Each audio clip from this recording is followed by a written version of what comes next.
Hukay. Ginagastos natin lakas ng katawan upang magkaroon ng kaginhawahan.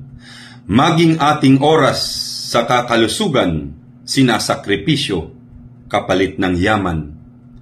Subalit ano ba ang tunay na yaman?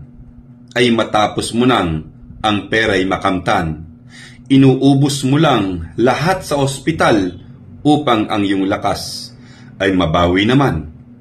Kaya't dapat mo ring isaalang-alang sa pagsusumikap ang iyong kalusugan, o ungat ang lahat ng gusto'y nakamtan, ang kapalit na may ang buong katawan. Aanhin ang kamang gintong mamahalin, kung may karamdamang ika'y nakahimbing, mas nanaisin kong banig lang ang sapin, kung payapa naman ang aking damdamin. Ayaw ko ng kamang bangungot ang dulot, ang nais ko'y katring banayad ang tulog.